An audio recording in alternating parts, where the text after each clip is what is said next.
বন্ধুরা, গতকাল অন্নপূর্ণা ভাণ্ডারের ফর্ম ফিল আপ এই বিষয়ে অবলম্বন করে আমি যে একটা কৌতুককর ভিডিও বানিয়েছিলাম, সেটাতে আপনারা যেভাবে আমাকে ভালোবাসা দিয়েছেন তার জন্য আমি আপনাদের সকলকে যথাস্থানে প্রণাম এবং ভালোবাসা জানাই।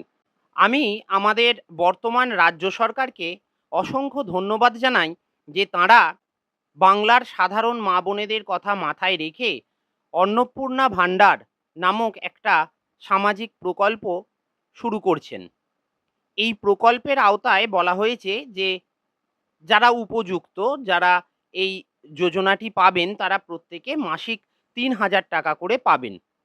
এটি সত্যি একটা খুব বড় উদ্যোগ এবং আমি আরও বেশি ধন্যবাদ জানাই বর্তমান রাজ্য সরকারকে যে তাঁরা যারা উপযুক্ত তাদেরকেই শুধু এটা দেবার চেষ্টা করছেন।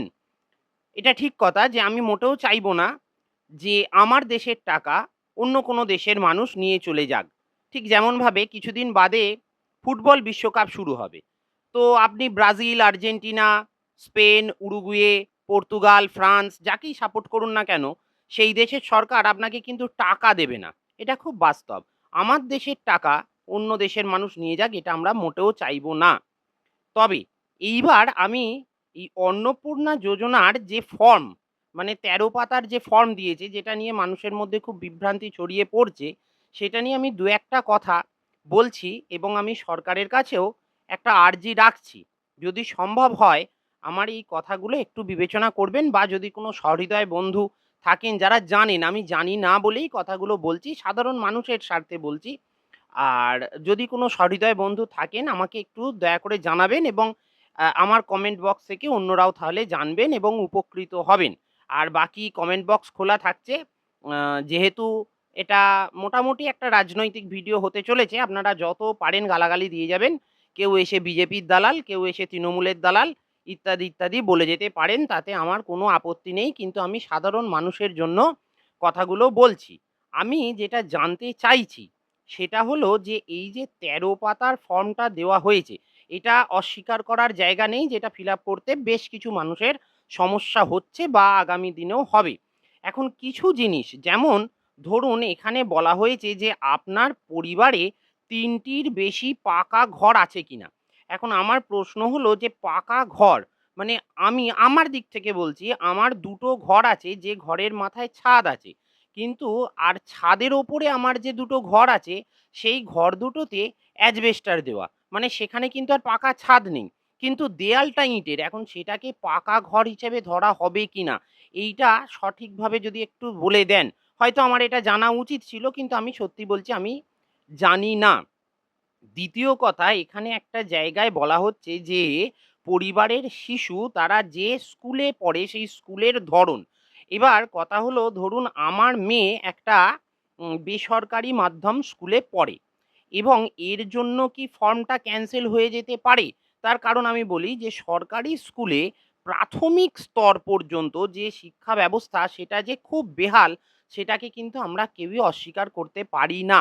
এই অবস্থায় আমরা মানে মধ্যবিত্ত পরিবারের লোকেরা আমরা কষ্ট করে হলেও চাইছি ছেলেমেয়েদের শিক্ষার জন্য, উপযুক্ত শিক্ষার জন্য যেন তারা একটা ভালো জায়গা পায়। সেই জন্য আমরা কষ্ট করে হলেও তাদেরকে এই বেসরকারি স্কুলে দিই।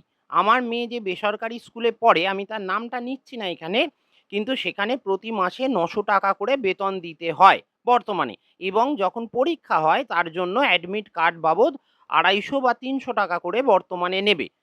তো এই জায়গা থেকে আমি বলছি যে এই টাকাটা আমি কিন্তু ইচ্ছা করে দিচ্ছি না। এই টাকাটা দিতে আমাকে যথেষ্ট কষ্ট করতে হয়। কিন্তু তবুও আমি টাকাটা দিই।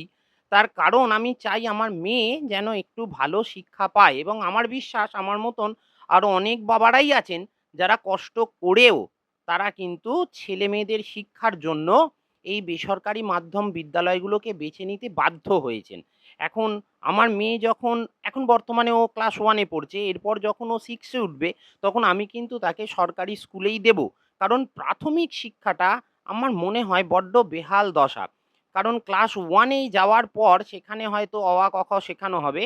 কিন্তু সেখানে এইভাবে যদি চলে আমার মেয়ে তাহলে কিন্তু অন্যান্য বাচ্চাদের থেকে অনেকটা পিছিয়ে পড়তো। এই বিষয়টা আমি জানতে চাইছি। দ্বিতীয় কথা আমি যেটা বলছি যে এই ফর্মে সমস্ত ইনফরমেশন জানতে চাওয়া হয়েছে। খুব ভালো, যেটা জানা উচিতও।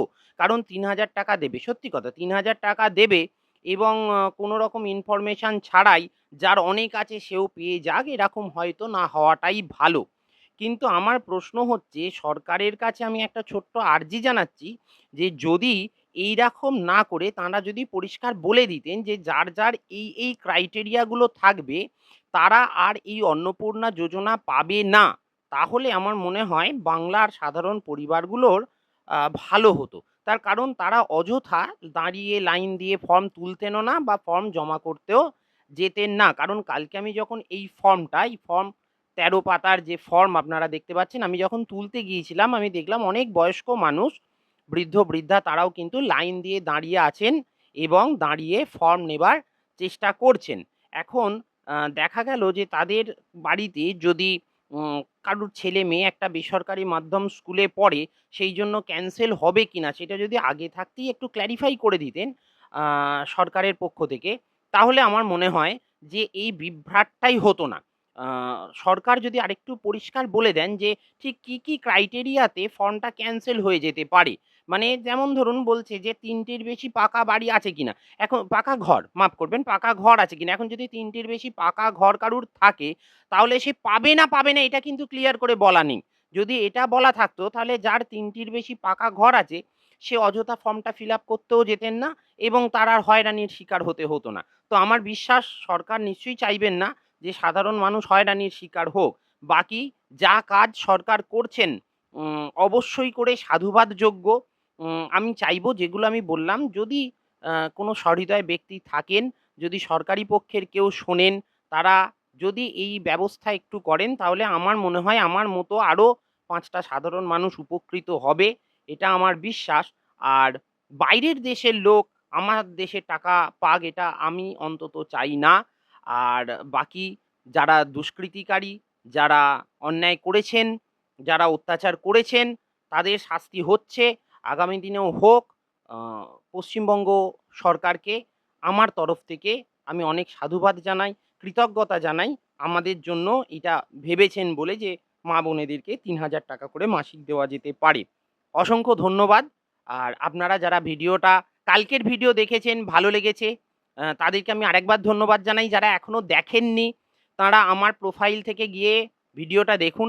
আশা করি আপনাদের ভালো লাগবে এবং এরকম মজার ভিডিও আমি আরো বানাবো, সে কথাও বললাম। আর আজকে এই ভিডিওতে আমি যে কথাগুলো বললাম, যদি সরকারি পক্ষের কেউ থাকেন আ দয়া করে একটু যদি জবাব দেন, তাহলে আমাদের মতন সাধারণ মানুষদের খুব উপকার হবে। অসংখ্য ধন্যবাদ।